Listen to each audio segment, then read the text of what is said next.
Season 2, Episode 7 of Paradise just blew the entire mystery wide open.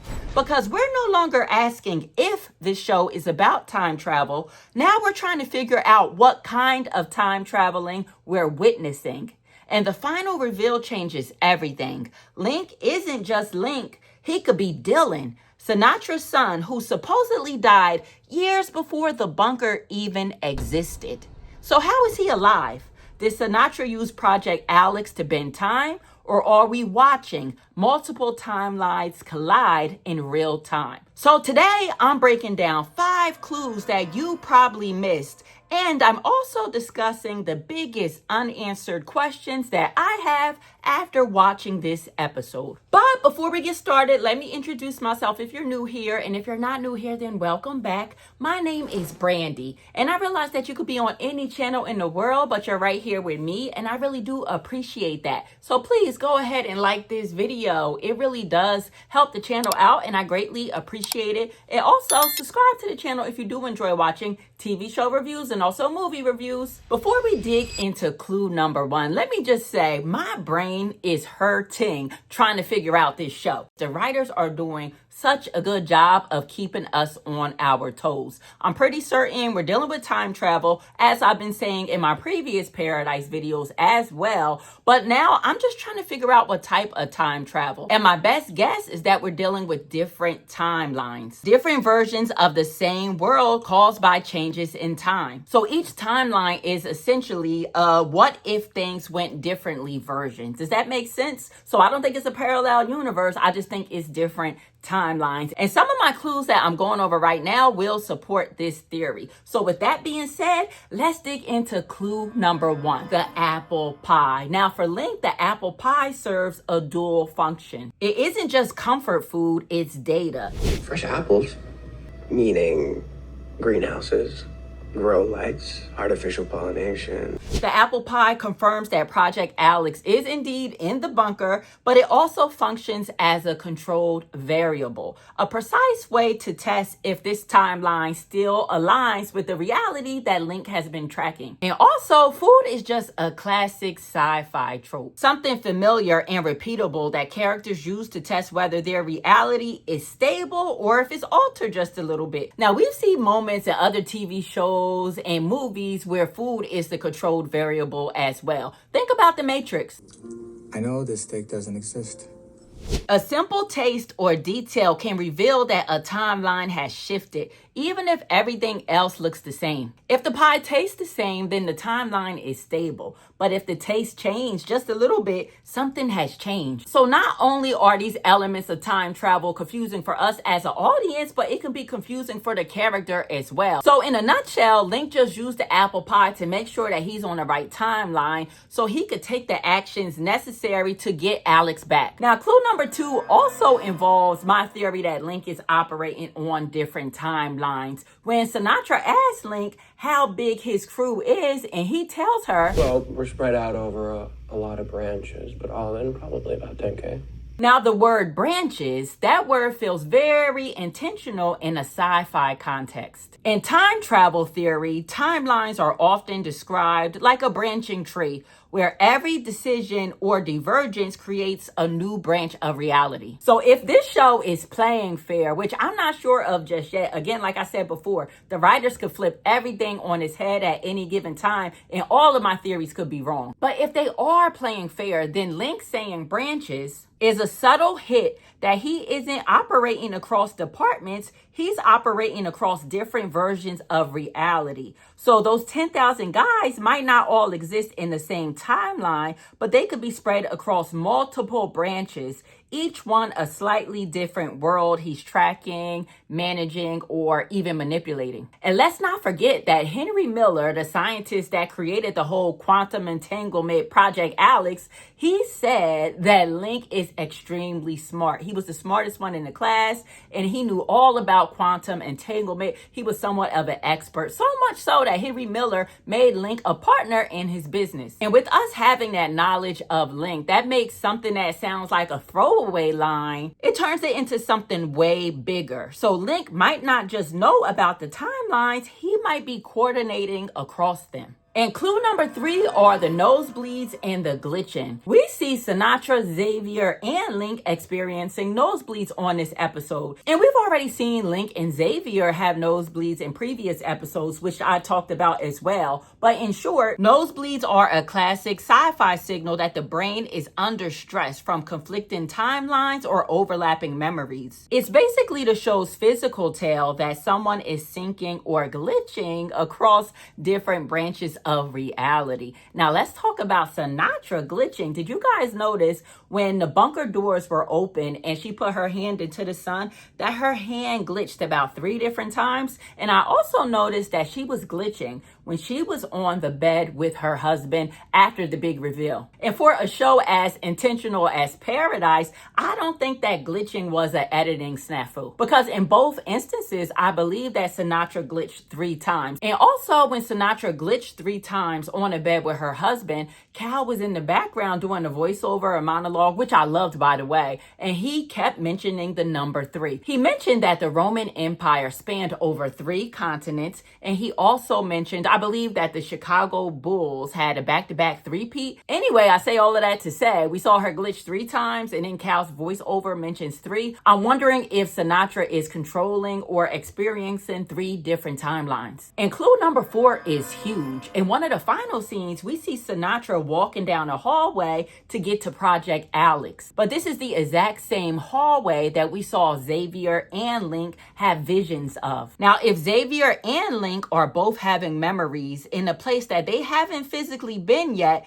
it suggests that those moments already happened in a different branch of reality. So basically, the secret hallway that we see Sinatra walking down is a fixed point across timelines, and Xavier and Link are remembering a version of events from a branch that hasn't yet happened in their current reality. Now, the 5th clue that basically confirms that time is being manipulated is the big reveal that Link is actually Dylan, Sinatra's dead son. So we all know that Sinatra had Billy kill Henry Miller, the scientist that came up with Project Alex. He named it after his wife, Alex. And if Sinatra stole Project Alex to go back and save Dylan, then Link being Dylan means she didn't just revisit the past, she successfully created or jumped to a different timeline where her son lives. But the catch is that this version of Dylan isn't the same son that she lost, because he's probably a product of a new branch shaped by different events and possibly different memories, which probably explains why he's not recognizing Sinatra, at least from what we see. So now I want to move on from clues. But before I do, I want to mention 2 other clues that I noticed that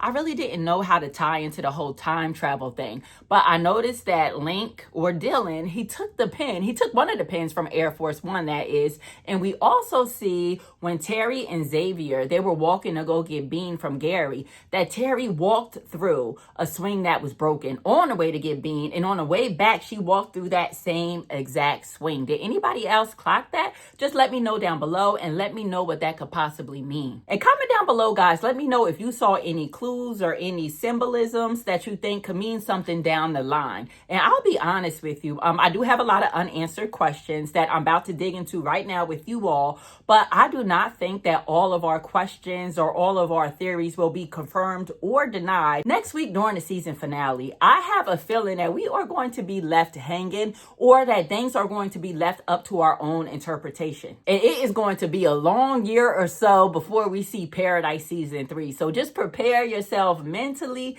to not get all the questions answered. But one of the first questions I have is, Dylan really Sinatra's son?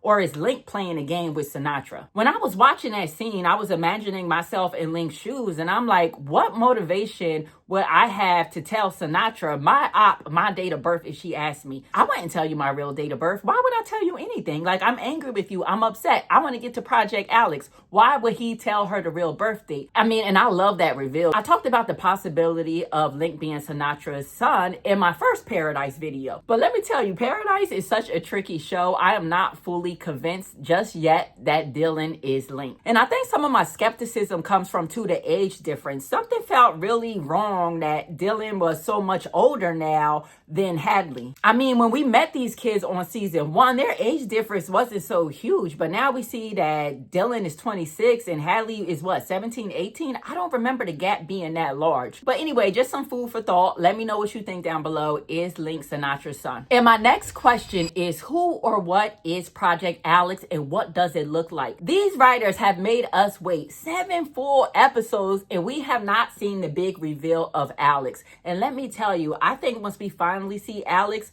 I think it might be deeper or more meaningful than we really think. I don't think we're just going to see some type of quantum supercomputer. I really feel like somehow these writers are going to tie some type of human connection to that computer, which takes me into 2 other theories. I said it before, but Alex, the wife of Henry Miller that he named Project Alex after, remember, he euthanized his own wife right before Billy killed him. But Billy never confirmed that she was actually dead, so I would not be surprised if somehow, some way, the real wife Alex is involved with operating the Project Alex. And to take that a step further, I went back, after I watched this episode, I went to season 1 just to watch Gabriella's backstory because I was so impressed with Gabriella on this episode. I'll tell you more about that later. But I saw in an episode where Xavier and Gabriella were having lunch at the diner, I think I saw Alex in the background. I'm telling you, the wife Alex, I don't know if they're just recycling the actress or what have you, but think about it. If Henry really killed his wife, it's no way that Alex could actually be in the bunker. The real Alex, I'm talking about the wife.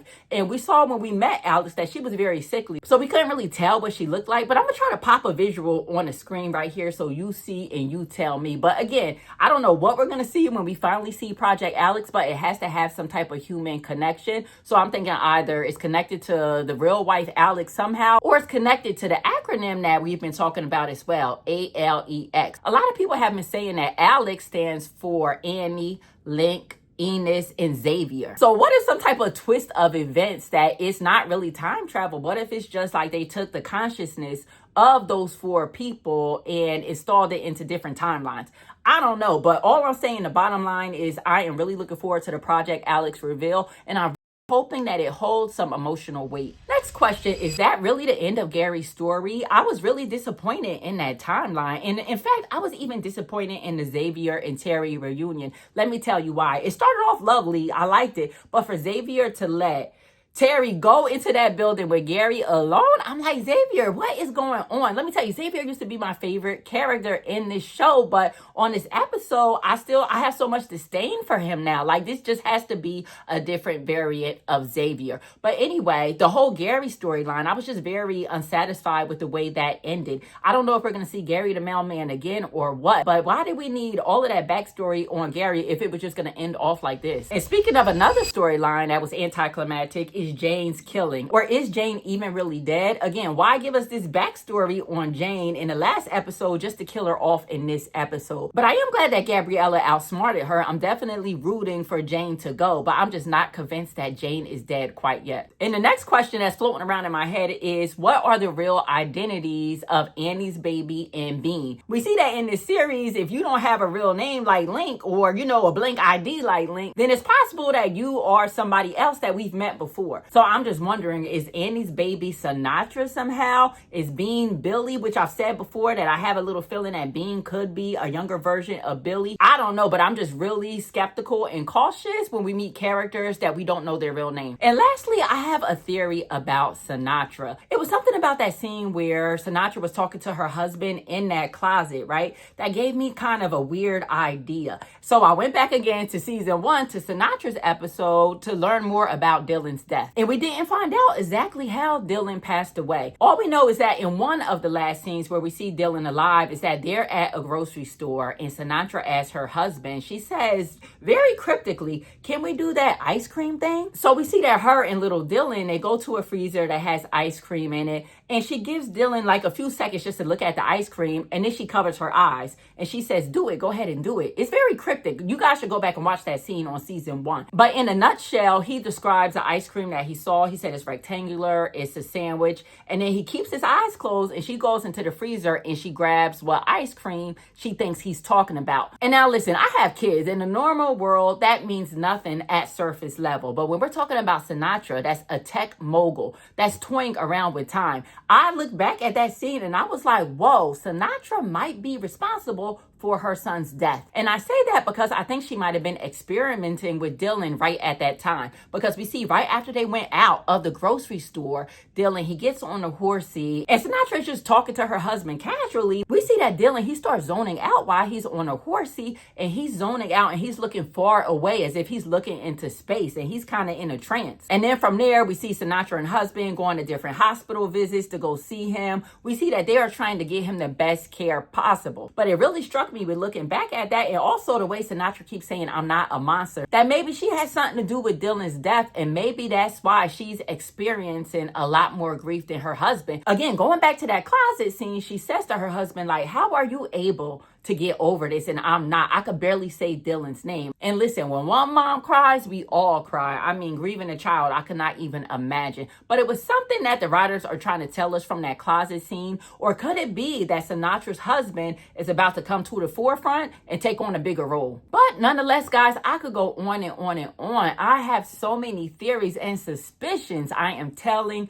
you. But comment down below if you made it this far. Drop me down a black heart below. And also, just to give you a heads up again, I will be reviewing season 4 of From. It drops on April 19th, I believe. So make sure you're all caught up on From so we could go over different clues and theories from that show. And also, just let me know what you thought about this episode as a whole. I thought it was an amazing episode. Was it as good as the penultimate episode in season 1? No, but it was really good. But I just have so many unanswered questions that I am worried about. Look, my lights are glitching. I don't know what's going on, but I'm about to get up out of here. You guys stay safe out there. I love you all. Until next time, peace.